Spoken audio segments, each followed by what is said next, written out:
আমি নিজে যাই আফজাল চাচাকে বলছি, সে সম্পর্কে আমার চাচা হয়।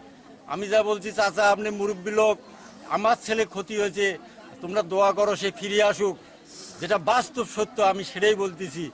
তারপরে বললাম যে চাচা এগুলো গন্ডগোল করে না, তোমরা চলে যাও বাড়ি। বেটা 4 থেকে 5 একজন মহিলাও ছিল, নামটা যে বলছো জিমির মা, আর আমি যে 4 জনের নাম বললাম এই 4 জন, তারপরে আরো ছিল। আমি আমার ছেলের জীবনের মতো জীবন চাই। আমি আমার ছেলে যেভাবে মারছি ওইভাবে ওকে আমি মারতে চাই এবং ফাঁসি চাই। শামীমের কাছে হলো জিম জিম ছেলেটা আছে, আসে পিছন থেকে পাঞ্জা দিয়ে ধরছে, এমন ভাবে ধরছে আশেপাশে আরো অনেকে ছিল, আর কানে কপালে পায়ে পাইপ দিয়ে মারছে। পাইপ দিয়ে মারার পর সেই তার পূর্বে মুহূর্তে রিঙ্কু আছে, রিঙ্কুর হাতে কি যেন ধারালো অস্ত্র ছিল, সে অস্ত্র দিয়ে সে মাথার মধ্যে আঘাত করে। তা কিভাবে পিছন থেকে মহিলা এরকম করে জড়াই ধরছে আর ওরা সবখানেই মারছে। আমি হাসপাতালে যা দেখি শুধু মাথা না, সম্পূর্ণ শরীর ওর ক্ষত বিক্ষত, পা নড়াইতে পারে না, পিঠের মধ্যে ব্যথা হয়েছে, জিহ্বাটা কাটা যায় এইরকম ভারী হয়েছে। আমিও দেখছি মৃত্যু যন্ত্রণা, আমিও চিল্লেন দেখছি, আমিও সামনে থেকে মৃত্যুটা দেখছি। কত যে ভয়ানক যে মৃত্যুটা ছিল।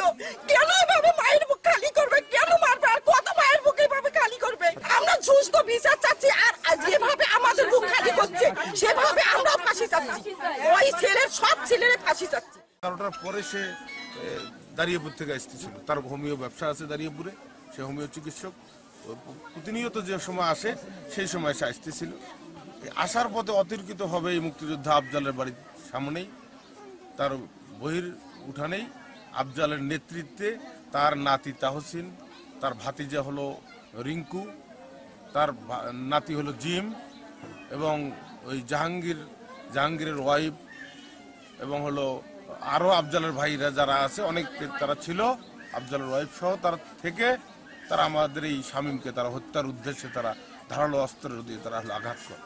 তাৎক্ষণিক যারা ছিল তারা হলো তাকে সদর হাসপাতালে নিয়ে যায়। কর্তব্যরত ডাক্তার তাকে বলছে চিকিৎসা এই মুহূর্তে চিকিৎসা হবে না, এখানে চিকিৎসা হবে না, রংপুরে নিতে হবে। রংপুরে তাকে চিকিৎসার জন্য প্রেরণ করে। ওই রাত্রি তাৎক্ষণিক রংপুরে নেওয়া হয়।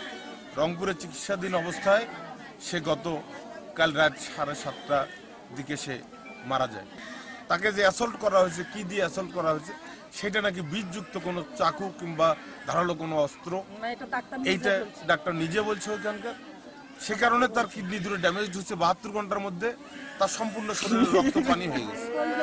এর যথাযোগ্য বিচার আমরা কামনা করি এবং সুষ্ঠু তদন্ত, সঠিক তদন্তের মধ্যে এই ভূমিদস্যু, এই খুনি, এই সন্ত্রাসী আফজাল সহ এই কিশোর গ্যাংয়ের যে সদস্যরা রয়েছে তাদের যথাযোগ্য বিচার আমরা দাবি করি প্রশাসনের নিকট।